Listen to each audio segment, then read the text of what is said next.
Sir നമസ്കാരം. Hi. ഒരു hi തന്നോടെ. ഇതെല്ലാം ഞാൻ പറഞ്ഞു പഠിപ്പിക്കണേ. എന്റെ കണ്ടന്റ് എന്താന്ന് വെച്ചാൽ പ്രശ്നം, അതാണ് എന്റെ കണ്ടന്റ്.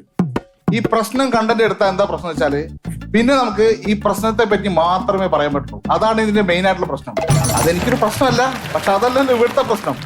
ഇപ്പോ പല ആൾക്കാർക്കും പല പ്രശ്നങ്ങളാണ്. ഇനി ഒരു പ്രശ്നം ഇല്ലാത്ത ഒരാളോട് എന്തെങ്കിലും പ്രശ്നം ഉണ്ടോ എന്ന് ചോദിക്കും. അപ്പൊ അവര് പറയും 2 പ്രശ്നം ഉണ്ടെന്ന്. അതാണ് മെയിൻ ആയിട്ടുള്ള പ്രശ്നം. ഇപ്പോ ടെൻഷൻ, ഒരാൾക്ക് ടെൻഷൻ എങ്ങനെ വരിക? 3 സാഹചര്യങ്ങളാണ് അവർക്ക് ടെൻഷൻ വരാൻ സാധ്യത. ഒന്ന് പ്രഷർ ലോ ആവുമ്പോ, ഒന്ന് ഷുഗർ ലോ ആവുമ്പോ, ഒന്ന് അവന്റെ ഫോണിന്റെ ബാറ്ററി ലോ ആവുമ്പോ. നമ്മുടെ നാട്ടിലിപ്പോ പണ്ടൊക്കെ ഒരു ഫാമിലി ആയിട്ട് ഒരു തർക്കം നടന്നു വിചാരിക്കുക. അപ്പൊ നമ്മൾ എന്ത് ചെയ്യും?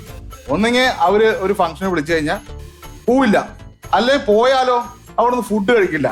ഇപ്പൊ അങ്ങനെയല്ല, ഇപ്പൊ കുറച്ച് മാറി. ഇപ്പോ ഒരു വാട്സപ്പിൽ എടുത്തിട്ട് ഒരു മെസ്സേജ് അയക്കും, ചെയ്തു തന്ന എല്ലാ ഉപകാരങ്ങൾക്കും നന്ദി, എന്നിട്ട് ഫാമിലി ഗ്രൂപ്പിൽ നിന്ന് ലെഫ്റ്റ് അടിക്കും.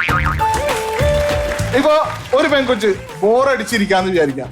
അപ്പൊ ആ പെൺകൊച്ച് ഒരു പോസ്റ്റ് ഇടാണ്, ലോൺലെസിന്റെ ഒറ്റയ്ക്കിരിക്കുന്ന അനുഭവം വളരെ മൃഗീയമാണ്.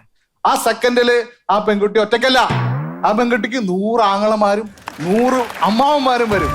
എന്നാ ഇതേ പോസ്റ്റ് നമ്മൾ ഇട്ടു എന്ന് വെക്കാം, ആ പോസ്റ്റ് വരെ അവിടെ ഒറ്റയ്ക്ക് കിടക്കുന്ന കാണാം.